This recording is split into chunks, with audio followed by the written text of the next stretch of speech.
Hi, everybody. We're going to be together for a little bit. So I really appreciate you all coming to this workshop today. I think, so are we a little early or is it the right time to start? We're good? Okay, let's cruise. All right. So to get started, Rosa gave me a lovely introduction, but just to reiterate, my name's Kayla. I work at New Relic. If you've ever installed the New Relic RPM gem, that's the project that my team and I maintain. And then I'm also a maintainer on the two OpenTelemetry Ruby repositories. And we'll be using code from both of those repositories today. So OpenTelemetry, Rails instrumentation, they're all very vast topics. So just to kind of narrow it down, today what we're going to talk about is how to add OpenTelemetry to a Rails app. We're going to talk about core signals, traces, metrics, and logs. We'll talk about how instrumentation works as well. We're not going to get into some of the more advanced topics related to OpenTelemetry, including the collector, baggage, span links, propagators. We're not going to do too much troubleshooting, like how to use this data. And we're also not going to talk about how to choose a backend for your OpenTelemetry provider. So now that we've kind of set those expectations, so our agenda, first I'm going to give a lecture on the basics, make sure we're all on the same page in terms of the vocabulary. Then we'll start adding OpenTelemetry to a Rails application. If you guys are on the Slack for this event, there is a Slack channel specifically for this workshop. I believe it's called 2025 Event Rails OpenTelemetry Workshop or something like that. And on there, there's a pinned post with a link to a repository that we'll go through and add things to. So if you haven't cloned that, I recommend cloning that during the lecture, though I'll share links as well on the screen when we get to that point. And then we'll have a 10-minute break halfway through. There is a break slide. We'll see if it all syncs up. But then we'll continue with the app adding things, and then we'll kind of close with a little bit about ways to continue engaging with OpenTelemetry and learning more. I also wanted to note, take care of yourself. 2 hours is a long time. It's in the middle of a long conference overall, so if you need to get up and leave or get water, there is also a gist that's linked in that Slack channel that I mentioned, and so that should help you kind of jump back in and catch up on any steps that you might have missed. All right, so let's get into kind of the lecture termsy part. So the first thing is, what is observability? I like to use this example of a car. So you can be driving a car and maybe your check engine light comes on. And that's usually cause for some sort of concern. You want to know more. And you'll generally take your car, if you're not skilled in mechanics like me, to a mechanic. And they might pull out one of these, a code reader. And this is something that you can plug into your car, and the mechanic will usually get some sort of number that is very specific to the problem that is happening with your car and will allow them to help diagnose what's going on. Observability does this for applications. It's a practice to help understand the internal state of your system based on its outputs. And it's achieved by collecting data, or also referred to as telemetry. Now, there's a lot of debate in the observability monitoring world right now about terms and which terms are best. So, monitoring is kind of seen as the old way of doing things. You know what's happening, you know what could be problems, and you track for that. You have very predefined metrics and dashboards, and maybe we'll deploy, changes to your application with additional logging and things if you have problems. Observability tries to take things a step further so that you know why something is happening and not just what is happening. It tries to have a broader depth of information so that you can answer any question, including unknown unknowns.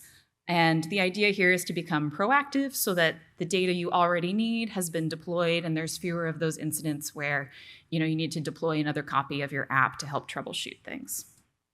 And this book that I've linked at the bottom, Observability Engineering, goes in way deeper on these ideas, and I highly recommend it if you're interested in this topic. These are some traditional observability vendors. So if you've installed maybe software from one of these companies into your application or just seen them around, their business is kind of in this observability and monitoring space. So traditionally, the way that observability would work is that you would download a vendor-specific library. We call them agents, but agents are now becoming many other things, so we'll see if that sticks. And then, that vendor-specific library gives you a strong baseline of what's called instrumentation, different telemetry that is connected to libraries that you use. But inevitably, those vendor-specific libraries don't cover everything that's unique about your domain. And so you'll need to add API calls to get additional telemetry. And they're also usually vendor-specific.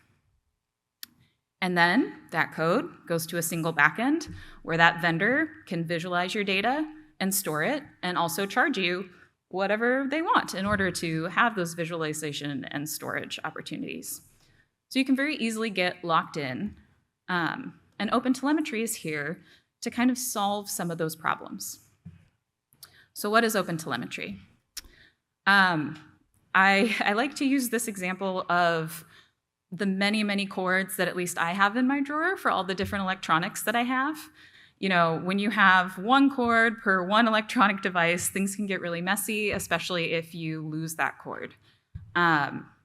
The way that traditional observability vendors work kind of feel aligned to this, where you need each one of their tools and all of their APIs inside of your application, and it's kind of difficult to decouple the two. OpenTelemetry is trying to be a little more like USB-C. We're moving to a new standard so that hopefully we only have to have one cord for all of our devices, and it's ubiquitous. So OpenTelemetry is this vendor-neutral solution. It's open source, and it's a highly open source project where people from companies all across the world, both observability vendors and what we call end users, people who install the vendor's tooling or observability tooling into their applications. And there's a lot of checks in place to make sure that not a single company ever gains kind of a monopoly or control over the project. It's highly modular and customizable. Some of those things that I mentioned we're not going to cover at the beginning allow you to really tweak the data that you store and send. And we'll get into a little more about how the OpenTelemetry Ruby project is structured to allow you to install only what you absolutely want. There's also a public specification and semantic conventions. And those things are also being defined in this open source sense, where it's a very democratic conversations, everyone can go. But the goal of this project is to create a new standard for observability information. It wants observability to be built in and ubiquitous and not something that you add to your application once it grows to a certain size. It wants you to have it in your application on day one so that you can start that practice of keeping an eye on your application using telemetry. It also deals with the collection and standardization of the data and not the visualization and storage. So those traditional observability vendors that I showed you before, now they're needing to compete on their storage costs and their visualization strategies, the kind of features that they can build on top of the data, rather than the data that they collect. So to kind of reiterate this a little bit, there are pros and cons on each side. Some of the elements with the vendors are open source. OpenTelemetry is fully open source. The vendor code is usually a lot more mature, and so it will likely have bugs worked out or a deeper feature set or more instrumentation. OpenTelemetry is still growing and developing. But you can get locked into a product, and it can be difficult to walk if your bill is no longer compatible with what your company can afford or wants to pay for observability. OpenTelemetry is vendor neutral. Vendors, and I guess OpenTelemetry, they both have their own configuration options, and that's well documented. But with vendors, there's a single company driving the effort, whereas OpenTelemetry has many companies coming together, which can create different ideas. I think one of the biggest differences between the two is that vendors have in-house support teams that are often paid really well and available constantly. With OpenTelemetry, you have maintainer support. And so you have people who are working in the open source. It's not usually their first job. It's kind of their second job or another tag on to what they do every day. So the turnaround time for pull requests and support tickets can be a lot longer.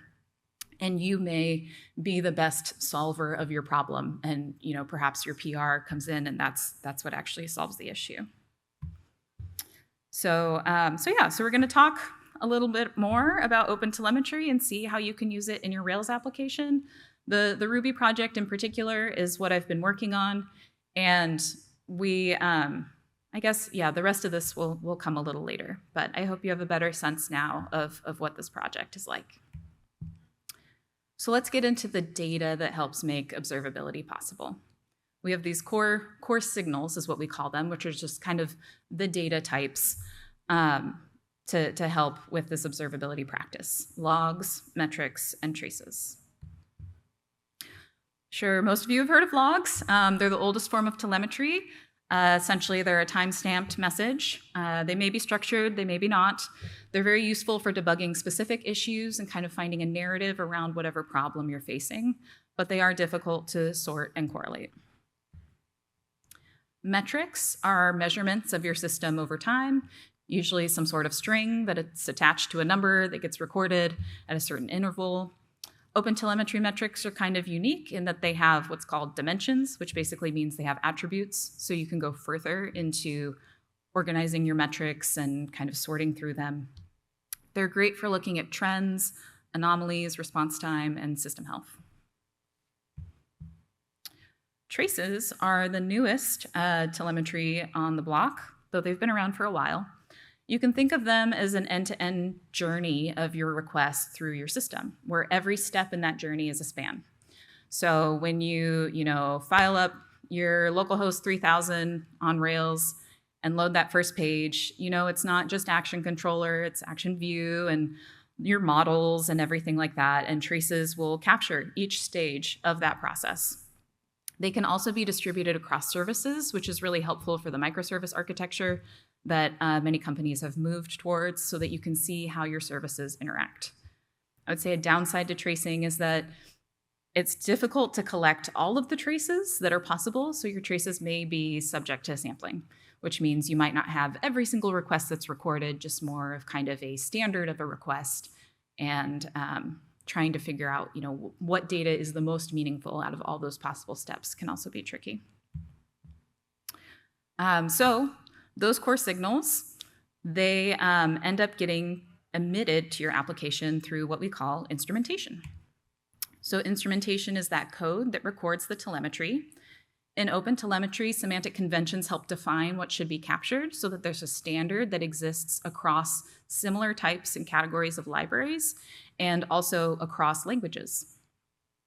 And then in OpenTelemetry, there's APIs that you call that collect the data that are the exact same APIs that you would call in your application if you wanted to add any custom instrumentation. Okay, so that's the lecture part. It is time to take out your laptops if you want to follow along. We are going to look at an observability backend to kind of see how our data comes through. The application that we're going to use here is linked in that Slack channel that I was telling you about. You can clone it with this command if you'd like. But does everyone have access to the Slack channel? Is there anyone who doesn't know? Okay, cool. So what we're going to cover in this portion is we're going to talk about configuring the SDK. Then we will get into instrumentation, custom spans and attributes, and then we'll talk about metrics, logs, and at the end, hopefully we'll have time to get a little deeper and talk about active support notifications and add our own subscription for one. The way that this is going to work is that we'll make a change, we'll talk about the change, I'll have some slides for it. You will start or restart your server, and there is a traffic script inside of the application that you can click, that you can use, or you can, open up a UI in your browser and click around there to generate some traffic. Then we'll hop over to the UI, and these are all steps that you could do in your own application. There are a few, scenarios where we're updating specific methods inside of this app, but if you wanted to think about maybe what might be a good fit for your application and do the same things there, that's also completely fine. The app itself, so in this repository, it's Rails 8. It's running Ruby 3.4.2 because I forgot to update to 3.4.4. It's a very basic CRUD scaffold. There's very little extra on top of it. It's a hike tracker, so you have users and trails, and an activity belongs to a user and a trail. I think trails also have comments. The majority of this is going to be focused on the activity resource, so the activity models and controllers. There are also 2 directories in the home of that repository. There's the hike tracker original and hike tracker instrumented. Original is what we're going to be updating together. Instrumented is like the answer key. So if you don't want to type everything out, you could copy and paste things across. There's also a gist that I linked in that Slack channel that has each of the steps we're going to follow in the code, so you can also copy and paste those if that's a little easier. And then that traffic generator script that I mentioned, it's simple. It's just making curl requests. And we have some kind of built-in errors that exist in this application, so we can take a look at those as well. But it's just meant to be something very simple that will just hit the index and show pages. So yeah, so I mentioned this before, but just remember the instrumented version of the app has the answers if you need that. So the next part is about our telemetry destinations. We have our app. The app will generate telemetry. We need something to view that telemetry. You can choose any vendor. If you're already working with a vendor, I'm sure they have some great documentation about how to connect OpenTelemetry to your app. I'm using New Relic because that's what I'm most familiar with. And they do have an opportunity for you to sign up for a free account. If you do that, you will need a license key in order to follow along in the UI. And here's a link to the other vendor options if you want to go that route. And that link is also available in the gist. So if you need to sign up for a New Relic account or another vendor, you can do that with this link for New Relic. And then if you do sign up for New Relic, after you log in with your password and everything, there is a place for you to generate and copy your license key up on this top right-hand corner. So I'm going to assume we're all, or I guess, is everyone good on the observability vendor situation? Do people feel, okay, cool, nice. The Ruby version is a suggestion, not a requirement. If you don't have 3.4.2 installed, just change your Ruby version file. As long as you have something 3.1 or above, that should work. All right, let's get into it. So CD into the workshop, and then CD into Hike Tracker Original, since that's where we're going to be updating things. You can run bin setup to bundle if you haven't done that already, and it will also prepare your database. I recommend that you run DB seed so that we have some data to play around with. Otherwise, your curl requests in the traffic script will be very sad. Cool. Okay, so let's get into tracers and exporters. So OpenTelemetry is set up in such a way that every single part of it is pretty much in its own gem. And right now, the main OpenTelemetry SDK and the main OpenTelemetry API gems only include stable code. And that's our plan moving forward. Right now, the only signal that is stable is traces. Metrics and logs are still experimental, so they live in their own gems. So the first 2 pieces we're going to add is the SDK, which is what you need to generate traces and also run some basic configuration on your app. And then the OpenTelemetry exporter OTLP. We'll talk a little bit more about that in a second. So the SDK, the way this works in OTel, it installs the API and it's an implementation of the API. So the API code in OTel is pretty much blank. You kind of just see the name of the method and the arguments that are required. Nothing else usually goes into it. You need an SDK to actually generate the information. And the reason why OpenTelemetry did that is they have this vision that there could be many possible SDKs as long as they all adhere to the specification that are doing different kinds of things. So the SDK, the other thing that I wanted to point out is that instrumentation only calls the API. It doesn't ever require the SDK. so that way you can have that kind of modular SDK experience. The exporter is what converts the data into OTLP, which is OpenTelemetry, the OpenTelemetry protocol. So OpenTelemetry has kind of established their own standard of the way that data should look. It is just pretty much done by protobuf files. The gem that I suggested everyone to install sends the data to a configured endpoint using HTTP. There are other exporters available if you would rather take that approach. Zipkin and Jaeger are two other open source options that we're compatible with. There's also a console exporter, so if you don't want to use a backend and just want to see data come through the console, I'll show you in a minute where you can make that adjustment. We also have a gRPC implementation, but it's experimental, so we haven't released it as a gem yet. It needs some testing, so if anyone's interested in writing gRPC testing, that would be very welcome. Cool. So we have our gems installed. The way that we configure OpenTelemetry and add it to our application is by creating an initializer. That's the most common process. Inside of your initializer, you're going to call OpenTelemetry SDK configure. This has a ton of options, but we're going to build on them individually.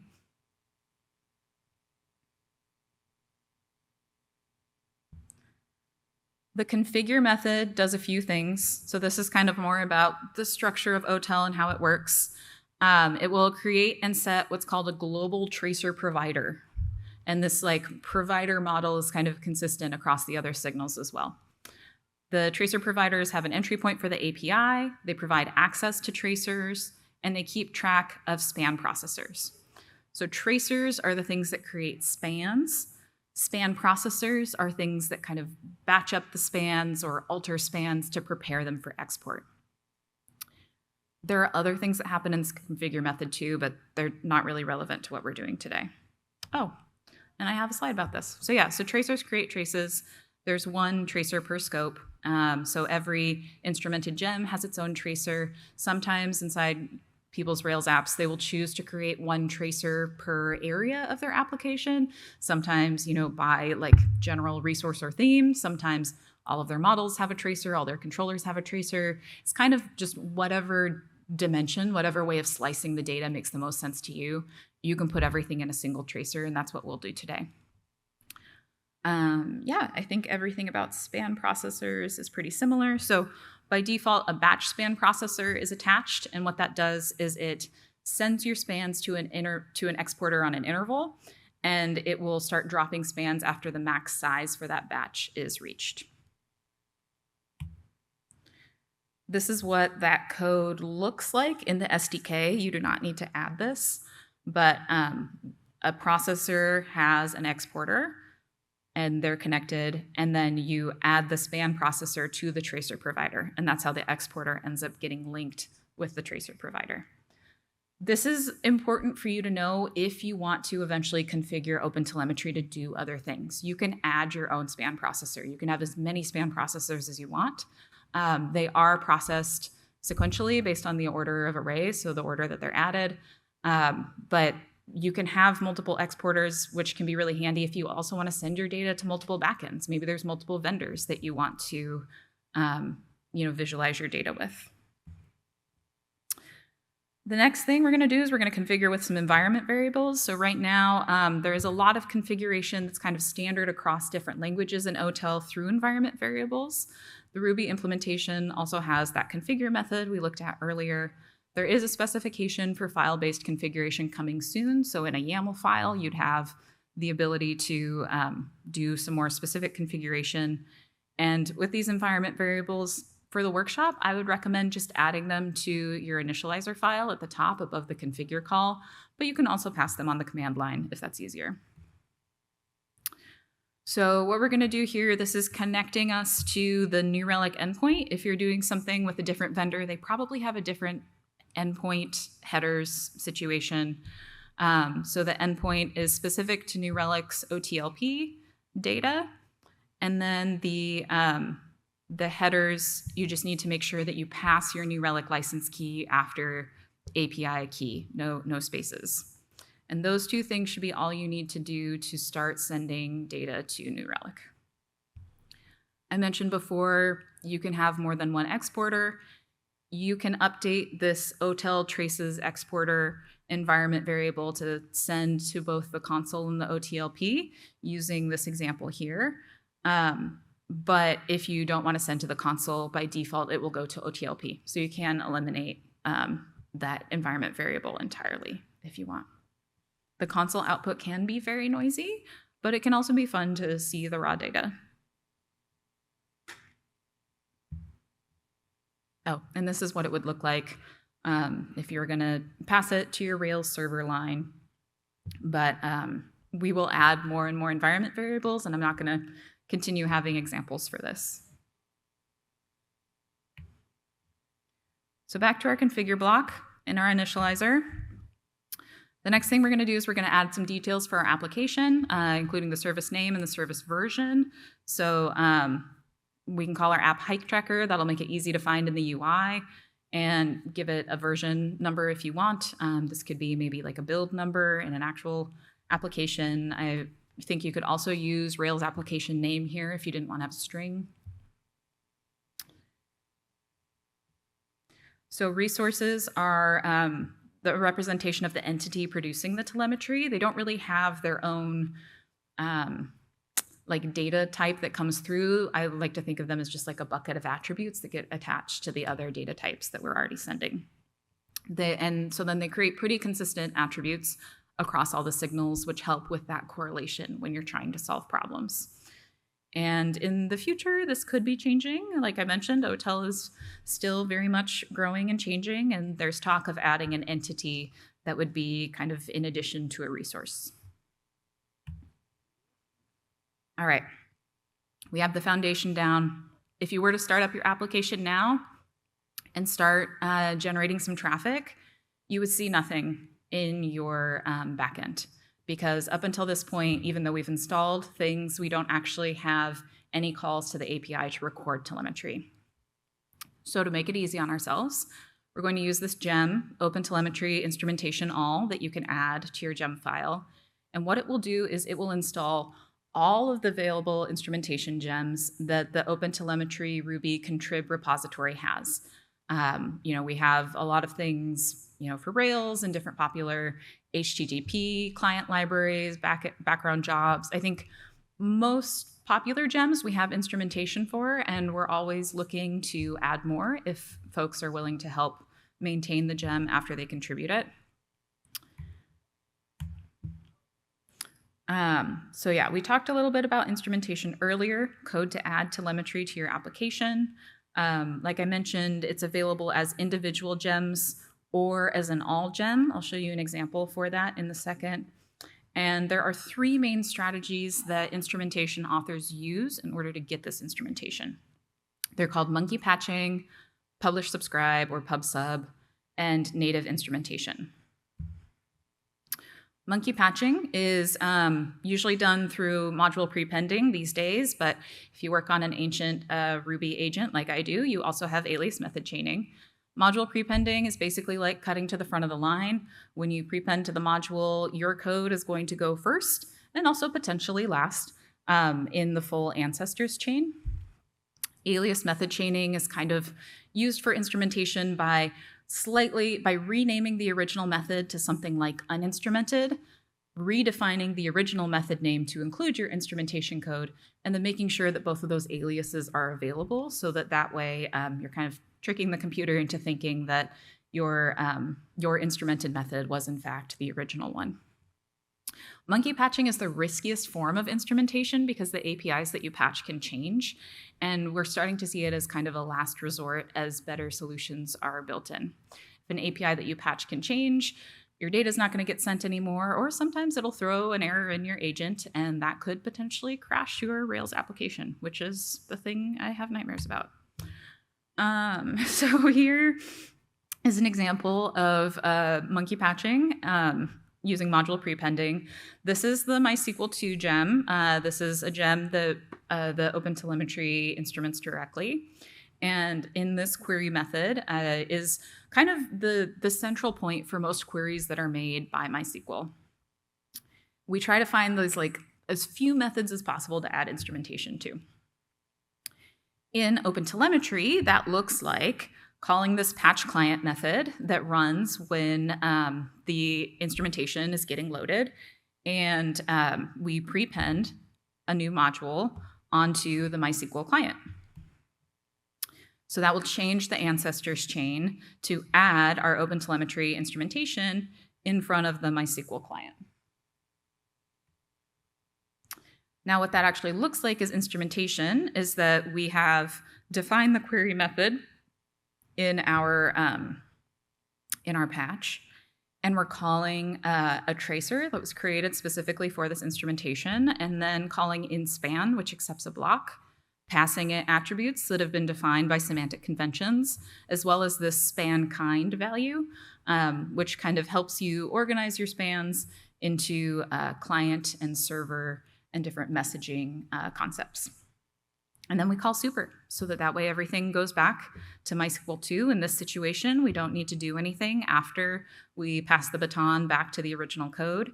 And your span will end when super is finished, and then our end is called. Native instrumentation is where OpenTelemetry really wants everybody to go. The idea is that you add APIs directly to the library so that the library authors are paying attention to what needs to be instrumented and thinking about that, and including that as part of their maintenance. This would move towards OpenTelemetry's goal of ubiquity. And the way that looks, I think right now, the example that I always think of is Elasticsearch. The Elasticsearch Ruby gem boils down to this Elastic Transport Ruby gem, which includes this method perform request that almost everything you're going to do with Elasticsearch goes through. So they are calling these OTel APIs specifically. They have some sort of configuration that makes sure that this code doesn't run if you're not trying to use OpenTelemetry. But you can see here, Elasticsearch is now working on updating the conventions and making sure that the attributes are accurate instead of the OpenTelemetry maintainers. The pub submodel is what Rails uses with active support notifications. It's great because there's public APIs, which gives greater confidence into the consistency of methods. And it may not capture everything that instrumentation authors want, which can be the downside. I think there's a few things in Rails specifically related to models that aren't quite captured by this. And so we will usually use monkey patching to take care of those edge cases. So inside the Rails code, the way that this looks is calling active support notifications instrument, and then you give it some sort of event name. So this is an example from the Rails API. You just call render, and then you pass some additional information to it. And inside of the block, you actually call the method that ends up getting called. So very similar to the monkey patching, it's just defined here. For process action controller, which we're going to use a little later, this is what the code actually looks like.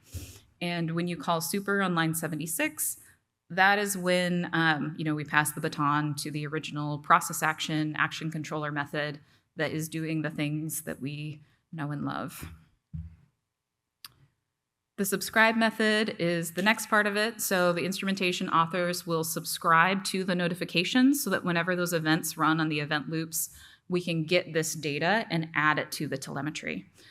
So with process action controller, we want to know how long that part of the request took. So we'll usually grab the duration. This is kind of a trivial example where all that happens is we log an info message, but this is essentially how it works. Okay, so now that we know a little bit more about how instrumentation works, we're going to add the instrumentation to our application. You need to add a call to use all to your configure block in the OpenTelemetry initializer in order to do this. And this will install all of the compatible gems. If you don't want to use all and go blindly into that, then instead you can call config use, but you have to specify every single gem that you want to install in this case. So it's kind of up to you as to whether you want more detail, less detail, more control, less control. Going back to the previous slide, there are options too to configure every single one of those gems. And for rack, if we want to play around here and add a little bit of configuration, you can update this to allow some response headers that will then get included on your rack traces. And we'll take a look at those.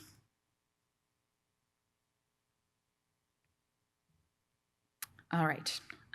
So if you were going to use the use method instead, you would pass the response headers a little bit differently by going to the library and adding a comma instead of making a hash of all of the configurations. Now, finding the configurations is still a little tricky with OpenTelemetry. You may need to actually look inside the code of the gem to find all of the available options, which is the case with rack. There are some gems where we have the configuration options defined straight in the README, but this is kind of part of OpenTelemetry. Is there's a little bit you have to do yourself and a little digging you may need to do at this time. So these are all the possible options that you could use. I'm hoping that we'll get better documentation someday, but this model is pretty consistent for every bit of instrumentation. So if you find the instrumentation library, so in this case rack, it usually has a bit of a repeated structure to get to a second instrumentation RB file that will include these options. Whoops. All right. Okay, now we are finally ready to start our Rails server because we have added our instrumentation, so we should automatically get some data that runs. So you can start your server, and if you want to, click around in the UI. That will be helpful to kind of see what's going on in the application firsthand. But just as well, you can call script /traffic, oh, I'm sorry, that's wrong, .sh rather than .rb, and get some traffic as well. So while we're doing that, I'm going to make a few updates to this, go through some of our steps again.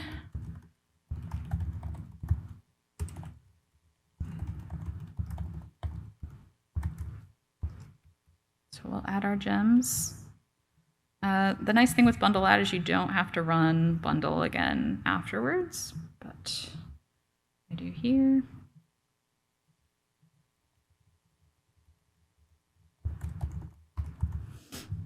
So these are the three gems we're working from right now.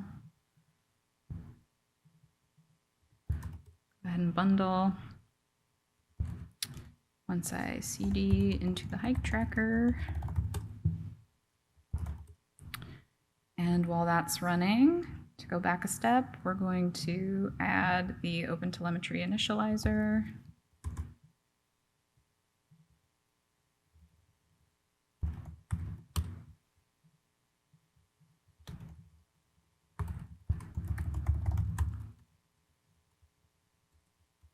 Call the configure method, add our service name, add our service version, and also add our instrumentation.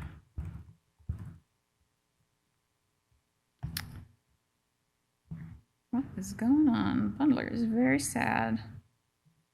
I was afraid about that. Okay, well, we'll just keep using the slides. Has everyone else been able to bundle? Are you guys having problems with the internet? Okay, some problems. It's sending, okay, it's thinking. Hopefully one person at each table has it. Maybe you can share some screens. Let's see, so I'll just hop over to instrumented then, since we're having trouble bundling over here. Fun fact, underscore is before dash in the alphabet, so that's why these look different. What am I doing wrong here?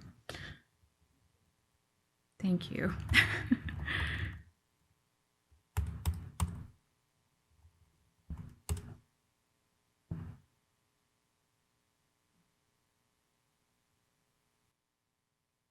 Okay, so hopefully when you started your server, you saw all of these verbose logs with information about each piece of instrumentation that was installed.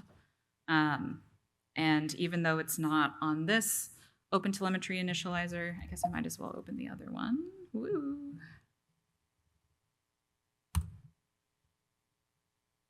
All the answers.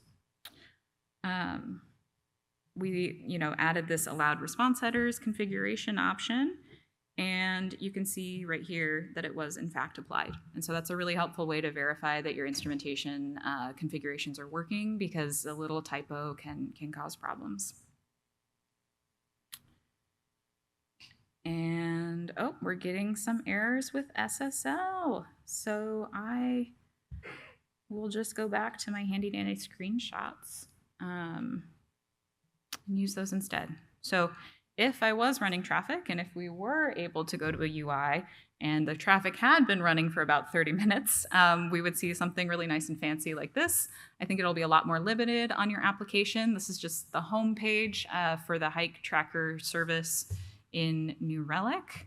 Actually, you know what? Will this work? So this was some traffic that I ran a while ago. We're thinking we could not retrieve this info. Okay, we'll just keep using this.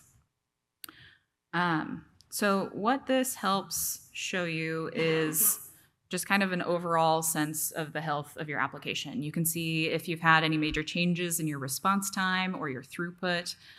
The error rate on this app is bonkers, because there is a random error that gets generated every time you visit the activity show page. And hopefully your error rate is a lot more flat than this. The next place that I want you to go in the UI after you get to that summary page is distributed tracing. So this is where all of your traces live. And you can see each one of these kind of chunks down here represents a different route. So this is great because OpenTelemetry just gives you all of this.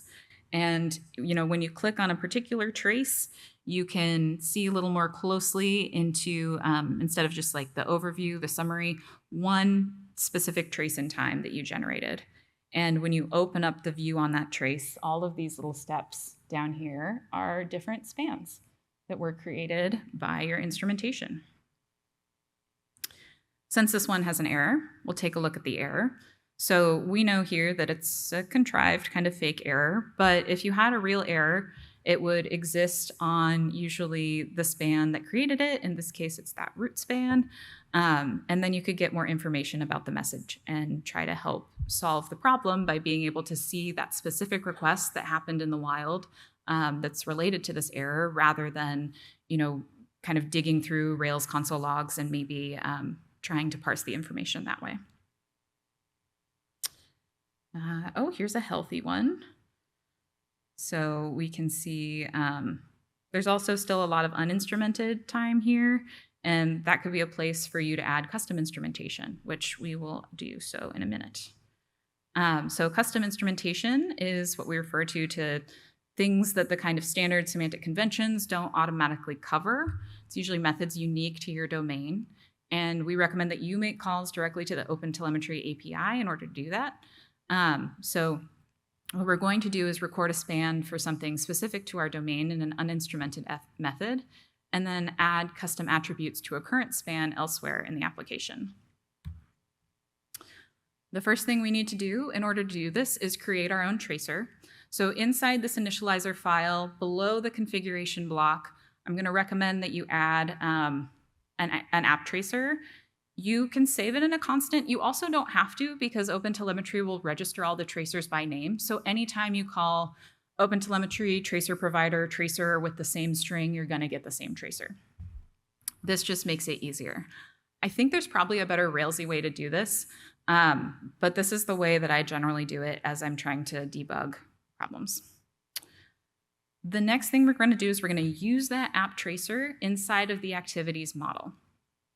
If you look in the activities model around line 13, there should be a duration method. And in that method, we're going to add a call to the inspan method. So that's the same thing that we saw in the instrumentation earlier. So you call that tracer, .inspan, and then you give your span a name. So this is the only required argument for your span is a name. Since it is a custom span and custom instrumentation, you kind of have choice over what that name looks like. Since the queries that we looked at earlier, usually like model name query, I thought activity duration could be a good situation here. And since we want to record this whole method, we start that at the top, open up a block, and then add, leave the original code here and add an end at the bottom.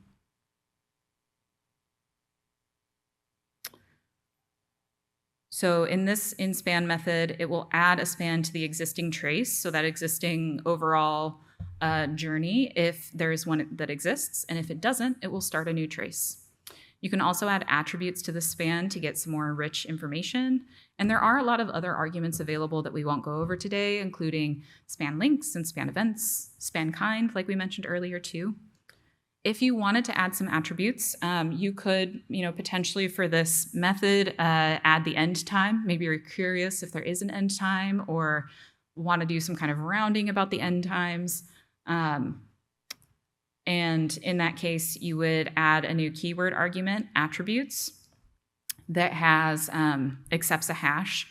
And the key value pairs in this the keys must be strings. Unfortunately, OpenTelemetry is not quite like Rails with hash with indifferent access. You need to use strings for keys in all of the situations. This is for performance reasons. We want things to be really fast with instrumentation. We don't want you to notice the instrumentation or have that add overhead to your application. And this is the way that we found to do that the fastest. There we go, another reminder. So you've added your custom span. Restart your server because we added something to our initializer, so I don't think it will hot reload, and then generate your traffic using script traffic sh in another terminal, or just continue to click on data in the UI. I'll give it another try. Let's see if we have any updates. And if you're doing this on your own application, I would say think about, if you are using a current observability vendor and maybe see a lot of uninstrumented time, add a custom span to that. If you are, if you have maybe some queries that are kind of complex but are also referring to other parts of your code, that could be a good opportunity to add an additional span. Things that are, done by Active Record and MySQL, Postgres, Trilogy, etc. Those will be captured by spans already by instrumentation, but it could be interesting to just throw that a new span into some of your domain logic to see how that changes your traces. All right, we're still out. That's okay. But we should be able to look at that. Oh no, I forgot. I'm sorry. All right, cool. So let's look at our pre-recorded span and back in slideshow mode. So I don't know if you can read this and see this down here, but we now have in that same activities ID trace that we looked at earlier, a new span for activity duration. And that it occurs after the user query. We can see where in this overall journey that method is actually getting called. And that just adds a little more color to what's going on here. It looks like I did not capture the custom attribute here, so we won't see that over there. But if you did choose to add the custom attribute, it would be on this side. So let's add a custom attribute to the current span now. This is another way, if there's something that's going on that you need some domain information that's more specific, that's outside of the semantic conventions, that can be a great opportunity to add attributes. In this case, for our application, we're going to do it through a before action. If you go to the activities controller, I'd like you to add a before action. It's called add location attribute to span. Very clear what it's doing. And for the purposes of this demo, let's add it only to the show route. And then below the main bulk of the controller actions in the private section, I create a new method that's called add location attribute to span. In here, we're going to call the OpenTelemetry trace current span method. So this one is a little different than the method we looked at before. We're not using our tracer, we're using the OpenTelemetry trace API. It does a lot of context management for you, and so it will kind of track behind the scenes what the current span is and attach to whatever is going on at the moment that this method is called and add attributes to that span. So since the tracer is looking at like the overall picture of your application, this like OpenTelemetry trace API, that's why we leave the current span out of the specific tracer. So yeah, so this is an attribute you could add. You could add a different attribute if you like as well. We're not being super concerned about query performance here. And so yeah, so restart your server if you've added this. And I believe that in the course of your traffic script, it'll hit that show page for the activities. So you should start to have some traffic generated. I think I've also been blazing through, so I'm going to give a minute for everyone's UIs to catch up if you are able to use the UI. I think it can often be a little slow to actually load the data and get it in there after we generate it. Mm-hmm. What?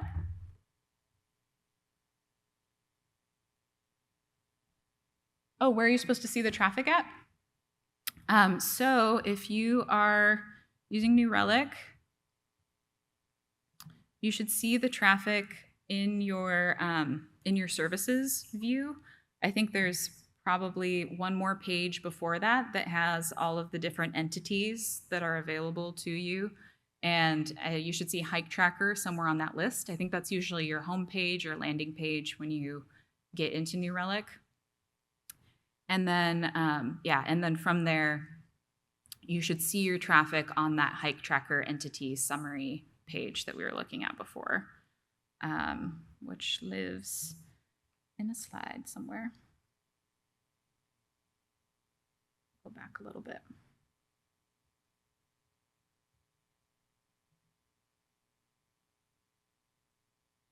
Yeah, so this would be the home page. And so you can see that the traffic is connecting and that the application is connecting to the back end by kind of seeing a chart, probably not quite this robust, maybe just a couple of little dots here and there to see data coming through. Does that help? Okay. Yeah, any other questions while we're pausing for a minute? Yeah.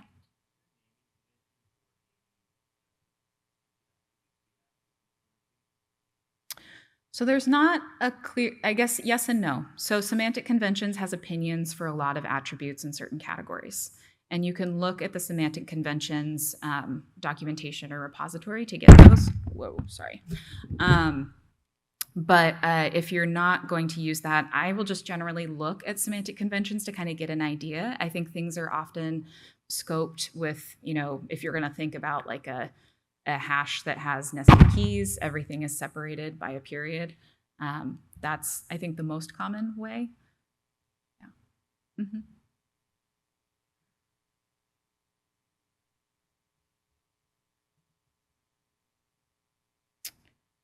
All right, let's get back to it.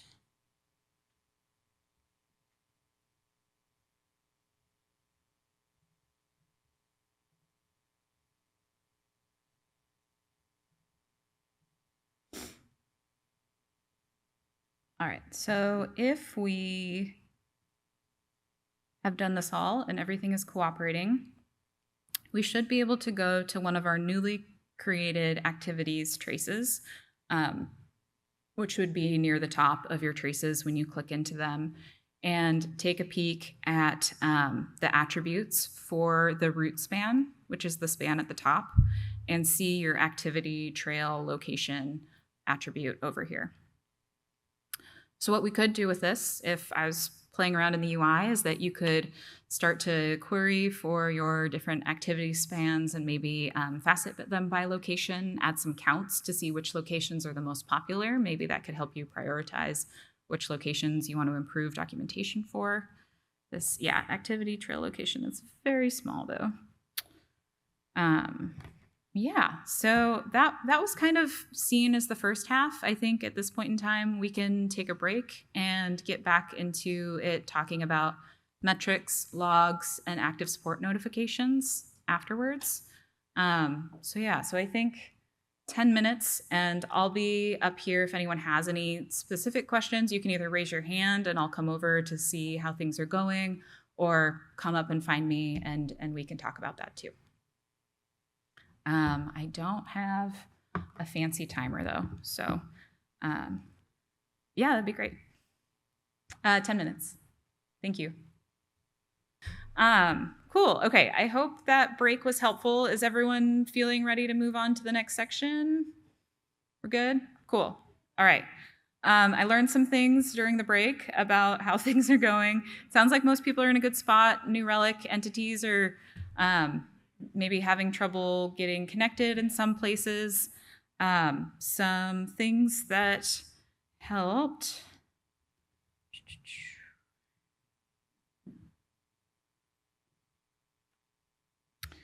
So I have my New Relic license key saved in an environment variable that's in my my Z shell config file. If you don't have that, just add the API key directly.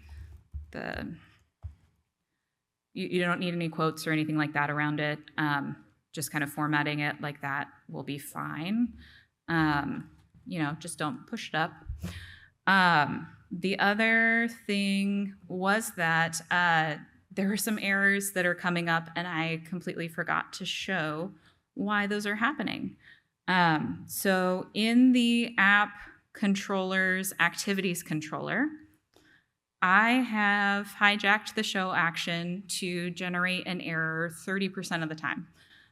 So there is a random number between 1 and 10 that'll get generated. If it's less than 7, we'll show the show page. Otherwise, we'll raise this bad luck error. This is a strategy that I use a lot as an instrumentation author to kind of make sure I can see what the state is when errors are raised and make sure things are getting attached to the right spot. Errors and tracking errors and trying to resolve errors is a really common use for telemetry, being able to track error rates and things like that. So I hope that this helps you see the way that OpenTelemetry is kind of automatically capturing your errors. Okay, so we're about to get into metrics. Are there any other questions about the traces and exporter and instrumentation part of things before we go forward? We'll also have time for Q&A at the end. I think we're doing pretty good on time. All right, let's continue. So, all right, metrics. Metrics are in new gems. Like I told you before, metrics are not yet stable. They're still technically in this experimental state, but that doesn't mean they're not usable. It means they're usable with a small level of risk. To add them to your gem file, you can do this here, bundle add OpenTelemetry metrics SDK, or bundle add OpenTelemetry exporter OTLP metrics. One thing, in case you bundled before and are using the instrumented version from before, there were earlier versions of the gem that were installing the metrics SDK from a bug fix branch. That bug fix has now been released, and so hopefully you're getting version 0.7.3 installed. If that's not the one that's installed, you might see an OTLP exporter error. There's not actually a problem with that error coming up besides it being annoying. Your data should still be sent. There was just an issue if data wasn't collected for an interval, that error message would pop up. So install these 2 gems. Now what's going on here is very similar to the tracer provider. There's just a few other terms going on with metrics. So we have a metrics exporter that gets initialized from that automatic OpenTelemetry SDK configure method that's already in your initializer. Instead of processors, metrics have readers. That's what they're called. They do pretty much the same thing. They prepare the metrics for export. They, in this case, with the periodic metric reader, have a specific interval that they go through before they collect all the metrics. And you connect them through your meter provider, which is responsible for creating meters, tracking metric readers, very similar to the tracer provider. So this is not code that you need to add. This is what's happening when OpenTelemetry SDK configured is called by default. And similar to traces, if you wanted to add a console exporter, the environment variable is the same. I don't think I have a slide for that. It is just OTel underscore metrics underscore exporter as the environment variable is equal to console comma OTLP. Just sub the word traces for metrics. So the metric structure from that configure method, create and set a global meter provider. The meter providers are an entry point for the API. They provide access to your meters, and they keep track of metric readers. Now, since metrics are structured a little differently from traces, the way that meters work is meters create instruments. That's kind of, if you're used to using an observability vendor of a different sort, usually I think of an instrument as just a metric. Instruments provide measurements, so every time an instrument is called, you get new data points for your metric. And then the metric readers connect to exporters. Oh, and they don't prepare spans, they prepare metrics for export. This is an environment variable I'm going to suggest you change for the purpose of this workshop. So by default, the metrics exporter runs on an interval of 60 seconds, but that will be a long time in conference time. So this is set in milliseconds. So if you change it to 3,000 milliseconds, 3 seconds, you'll get a lot faster feedback in New Relic or your other observability backend. I would recommend adding this wherever the rest of your environment variables are, either in the initializer or add it to your list in front of your server command. All right, so we have configured our meter provider. Now we're going to create a new meter. This might look familiar. This is very similar to the tracer provider setup, just kind of sub tracer for meter. You might notice that this one is not a constant. We're just using a local variable here. I think I'm very open to ideas about where the most Railsy place is to organize all of your different metrics. Metrics are still pretty new. They are not fully spec compliant, unlike traces. So in the SDK, everything that you see in the specification for traces should be available in that SDK gem. For metrics, we're not quite there yet. We're getting a lot of features, but some of the things in the specification aren't there yet. So all of that is to say that I've just been defining all the metrics in the initializer for now, and then calling them in different places of the application. So the actual instruments that we create, that's what will save as constants instead of the meter. And like with the tracer, make sure you do this outside the configure block. So a little more into OpenTelemetry instruments because they're kind of unique. One instrument is one metric. OpenTelemetry has 7 different types of instruments. And unlike at least New Relic's traditional Ruby agent, you can have attributes on your metrics that are known as dimensions. I'll do a little walkthrough of the different instruments that are available and kind of places where they are used in the OpenTelemetry semantic conventions. So with a counter, you can make non-negative increments. So monotonically increasing counter. This is used in the semantic conventions for process CPU time. So tracking CPU time, every 60 seconds kind of by default. Histograms are best for arbitrary values that are likely to be statistically meaningful. The metric that I think about in this category is HTTP server request duration. This is a metric that we're going to generate later on. So that's, the duration of each of your requests, keep those as a metric. You can kind of look at averages and buckets over time. Gauge is the next one. That's for non-additive values. It's kind of like subscribing to a change event in order to capture some number. Up-down counter is another one. It can have increments and decrements, unlike the regular counter. This is used in the DB client connections count metric, so seeing how many connections are active. Oh, and going back to gauge, that is used in container CPU usage, so metrics specifically for your containers. There are some more instruments that are very close to getting released, asynchronous instruments. So you can have an asynchronous gauge and counter and up-down counter. So keep an eye out for those. The way that those work is that on every interval, it will make an observation instead of recording the metric, and will basically just run whatever callback you provide it and take the measurement from that point in time, and also the attributes from the result of that callback. So what we're going to create first is a counter. We're going to call it the height counter, and it's going to keep track of activities that have been completed. Whenever you create an instrument, it needs a name, a unit, and a description. Now, the unit and description can kind of be whatever you want when you're creating a custom metric. Usually it's something like seconds, milliseconds, so that you can keep an eye on things. This information will be included in the data points for your metric. So it's another way for you to help slice and dice the information to answer questions. And by saving it as a constant, we'll be able to access it elsewhere. So the place where I want us to call, actually, is everyone good with the counter and creating this counter? Wait a second.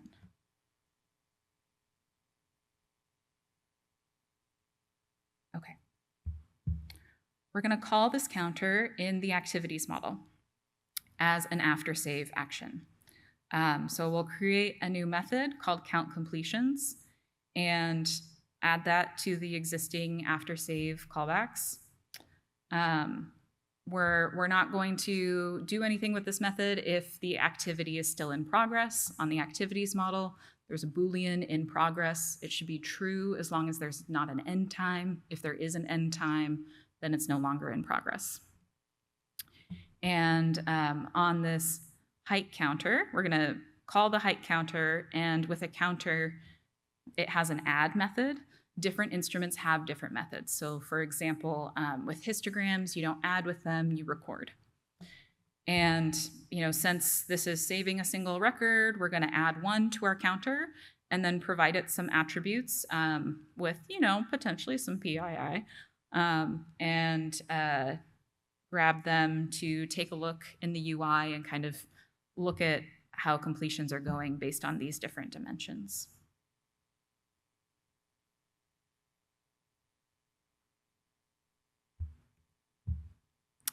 So if you haven't already, once you've added that information, restart your server, rerun your traffic. And the thing that is different about this is that the traffic script is not, particularly helpful for this step. The reason being that you do not have the completions button doesn't really get pressed in that traffic script. So let's see if my server will start, even without OTel.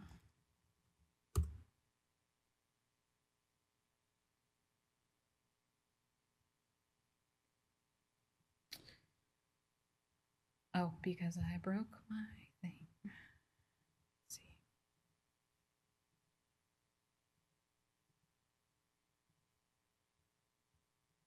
What else is wrong?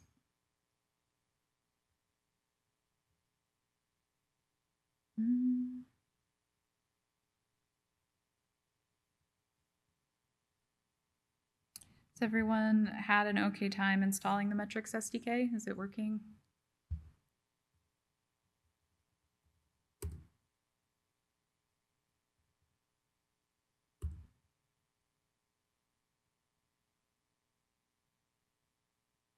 Okay, there we go. So we'll hop into localhost. And, I did not freshly bundle before this, so you can see all my example activities. I'll make a new one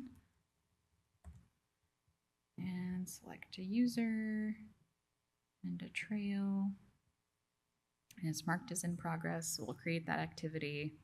And then when you're on the show page for an activity that is still in progress, this mark as completed button is there. And clicking that button will call the place where we added our metric.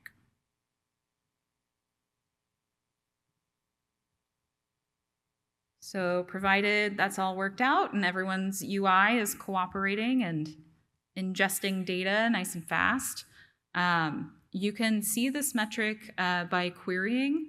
So in New Relic at the very bottom, actually let's look at an old screenshot. The very bottom of the page, you can see this query your data. Go ahead and click on that, and it will pop up a window where you can query the data specifically.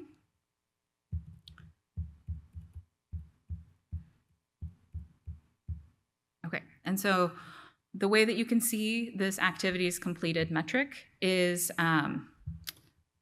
by, let's see, no, that's not going to zoom.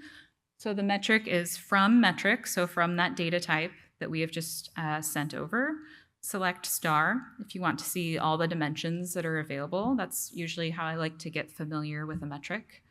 And then where the name of the metric, in this case, activities completed, I believe it can be wrapped in quotes or backticks, is not null since 48 hours ago. You don't need to make that window so long. You can make it shorter. I think by default it's 30 minutes, so everything that you've recorded should show up.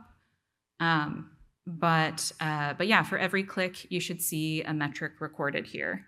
And taking a look, we can see here in this activities completed section, the counter value that was provided, and also the type of instrument here. This type count shows that it was a counter instrument.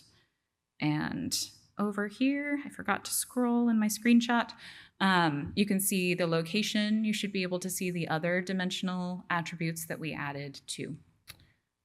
Do I have, okay, I don't have any other ways to dice the data here, but with this querying tool, it's called NERCL. If you want to kind of alter the data and keep playing around with it, you can add a facet call after where, and maybe facet by location. That will give you an option. If you click on this area, chart type over here, you can see a different chart and kind of see that data displayed in different ways. This will be different on every observability provider.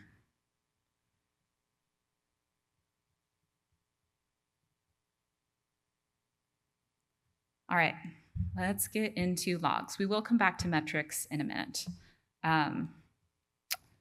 So logs is structured very similar to traces, more similar than metrics are to traces. There's a global logger provider that gets created and set when that OpenTelemetry SDK configure method is called. The logger provider is an entry point for your API calls. It provides access to loggers, which create log events there's essentially one event per log entry, and keep track of log record processors, which prepare the log events for export. The terminology around logs is a little different than tracing. We always call the information that collects traces instrumentation, and that's still where my brain goes with logs as well, but OpenTelemetry refers to instrumentation as bridges. So you can take existing logging frameworks and add new bridges either inside of their code or from maybe an OpenTelemetry additional gem for existing frameworks to kind of translate that data into logs that are OTLP compliant. What's nice about OTel logs is that they are dimensional by default. There aren't any required attributes. Message is just one attribute of many. And two of my favorite attributes that exist on OpenTelemetry logs are trace ID and span ID, so that way you can correlate your logs with your trace and span events to kind of get a better picture of how these things connect, how your logs, what logs were being actually emit in your console when that specific trace was running. So in order to install logs, we're going to do some fun stuff. We're going to comment out the OpenTelemetry instrumentation all gem and install a new version of it from my fork. What we're going to do here, this is all available in that instrumented gem file if you want to copy and paste it. The reason why this is from my fork right now is that this code is in a PR. It has been reviewed by some of the maintainers, not by enough of them yet for us to merge it in. So hopefully soon you won't need to install it from source. But what this instrumentation is doing is that it is adding a bridge for the Ruby logger gem. And the Rails active support broadcast logger, that's the logger in Rails 8. It's named something slightly different for older versions of Rails. It leverages Ruby's logger library to generate those logs. So in this case, by instrumenting Ruby's logger, we're able to get the benefits in Rails and kind of have all of our logs automatically translated into OTel and sent over. I believe I'm missing a slide here too. If you look at that instrumented gem file, there are 2 other gems, and I think this is on the gist that you need to install. The OpenTelemetry logs SDK and the OpenTelemetry exporter OTLP logs. So very similar naming scheme to metrics, but since this code is not yet stable, it is in its own gem. And unlike metrics, the logs SDK is feature complete. We just need more people to use it and know that it is working well in their environments before we can graduate its stability status.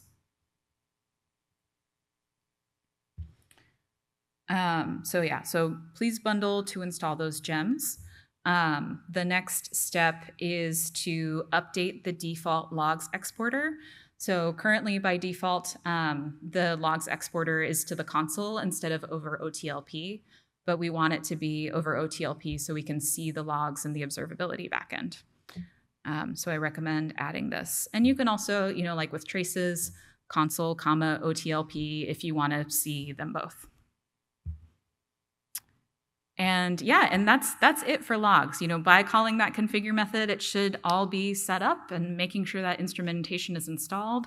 Hopefully by using use all. If you are just calling the use method instead of use all and installing each individual gem, you will need to add a use call for logger. So restart your server, run your traffic. And hopefully, if you're able to get into your New Relic entity, you can hop onto the logs tab inside of that APM and services section and should see all of the logs that are coming through for your application. And hopefully it will look pretty similar to what you're seeing in your Rails console as well. Some of the differences, though, when you actually click into the log, you'll see all of these other attributes that are included as well. So, in this case, New Relic, I believe, is adding this entity GUID and GUIDs. You have the message, like I mentioned earlier, which is what you'd see inside of your Rails console. We can see the provider of the instrumentation was from OpenTelemetry. Let's see, what else is fun in here? Some of these process and service details are related to that resource that we looked at earlier. So we can see that service name and version that we set. It has the severity of the log and captures that. OTel also translates logs into specific severity numbers that are different than the way that Ruby tracks its severity numbers. So I don't think 5 is a valid severity number, and you probably haven't had to deal with Ruby severity numbers unless you're diving deep into the Ruby logger internals. But my favorite attributes, like I mentioned before, are span ID and trace ID. So from that, we should be able to go to the specific trace. Hopefully in your example, up in this distributed trace section, you have one that you can hop to. And then on that trace, you would see this logs tab with a number next to it. And then be able to click on that and see the logs that occurred during that point in time. So that's giving you more dimensions, deeper knowledge, a larger ability to answer the questions that come up when you're trying to solve problems in your code.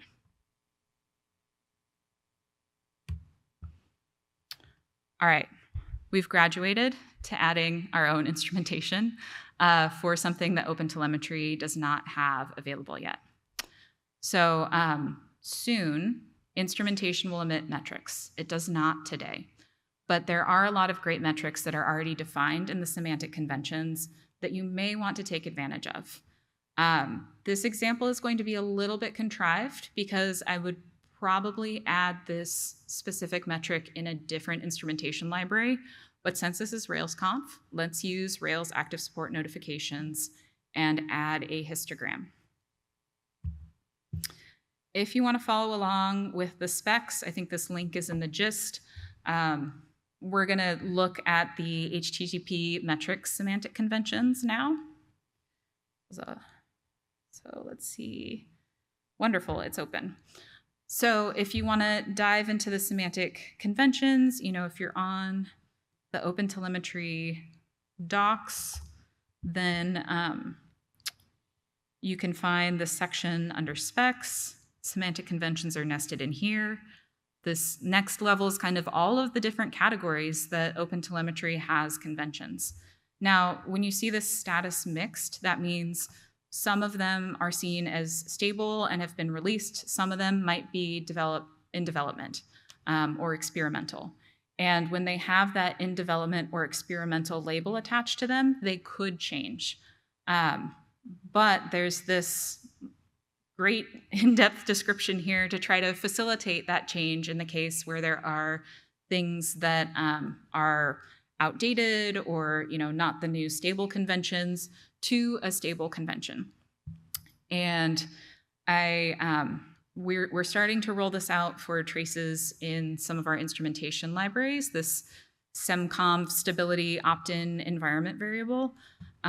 It's a little out of the scope of what we're talking about today, but essentially, when you see this, you have the option to emit the old attributes, the new attributes, or both.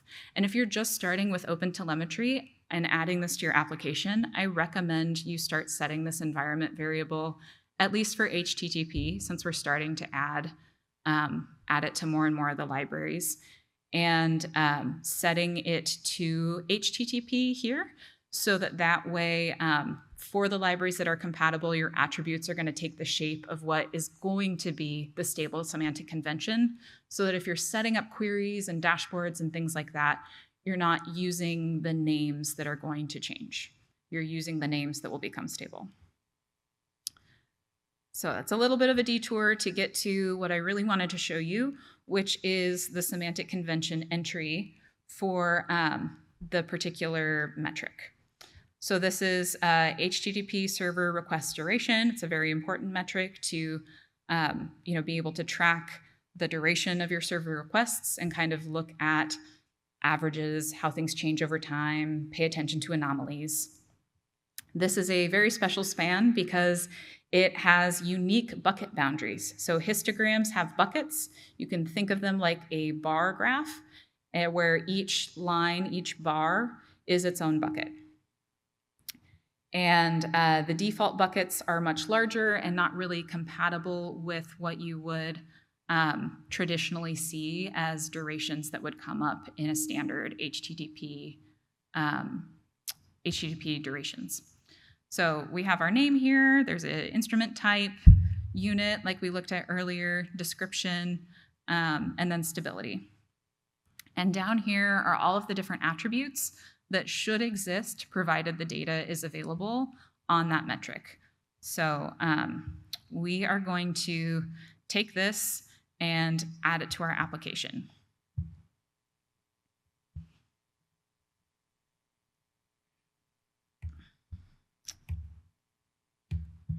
Okay, so we're gonna do a couple of steps in order to add it. The first thing is we wanna take those boundaries that we saw from the semantic conventions page and save them in a variable. These are explicit, you might see this word explicit buckets, explicit boundaries. There's another form of buckets that I believe is out now or will be out soon for the Ruby metrics called exponential bucket histograms. And those are pretty cool. They look at the data that's actually coming through and adjust the buckets based on that so that you can kind of see more meaningful buckets. But that's not the default for this particular metric. So we're going to use this default. The next thing we're doing is we're updating the meter provider to add a view. So metric views in OpenTelemetry are ways to configure metrics to do things that you want them to do that are outside of the default. You can add new aggregations. So if you wanted to try out exponential bucket histograms, you would add a view in order to do that. The views work by looking right here for a name. It also accepts wildcards. So if you have, if you want it to apply to all of your metrics or only metrics that include certain words, you can use that as well. You also add the type of metric you'd like this view to apply to. And then here we're updating the aggregation for histogram. There are other attributes available too for different types of instruments. And then we're applying those explicit boundaries that we had inside of this explicit bucket histogram. So it's all pretty nested. I think the documentation needs to get a lot better for Ruby, but know that if the metrics, like the semantic conventions, if they're not working for you and you intentionally want to change them, or the defaults just in general for the instruments aren't working, this is a tool that you have in order to tweak that information. Now that we've created our view with our custom boundaries, we're going to create the instrument. So at the bottom of this initializers page, we're going to add our duration histogram. Instead of calling create counter, we call create histogram. We'll give it the name that was in the semantic conventions, HTTP server request duration. The unit will be seconds, matching the conventions, and then we'll use the same description, duration of HTTP server requests.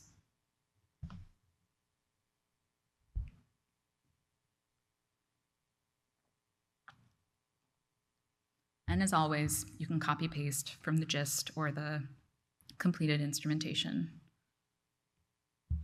This next one's a little longer, a little meatier. So what's going on here is that we're calling active support notifications subscribe, which we looked at earlier, because we want to subscribe to the process action event.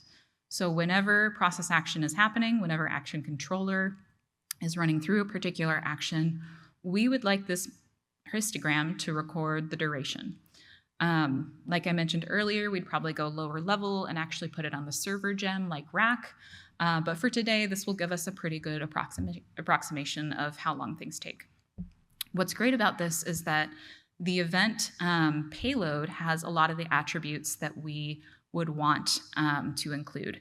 And this list is a lot shorter to make sure everything fit on the slide, but there's a more comprehensive list in the completed instrumented version of the application of other attributes that you can look at. One thing to show there too before we wrap up on that step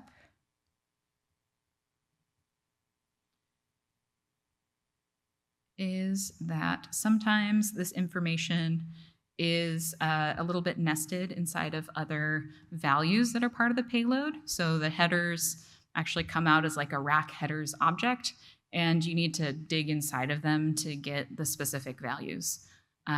Sometimes as instrumentation authors, we have to do funny things like manipulate even still those values to get exactly what we want in terms of protocols, in terms of attributes.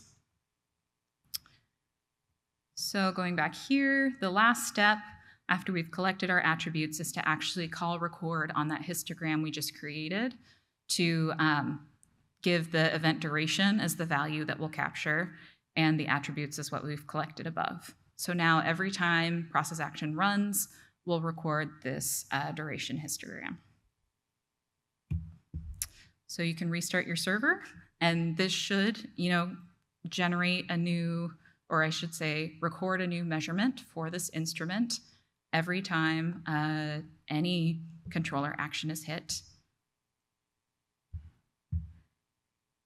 And once you've generated some traffic for a while, I think I May have forgot to mention this earlier. There's this toggle at the top to view charts based on metric data or span data.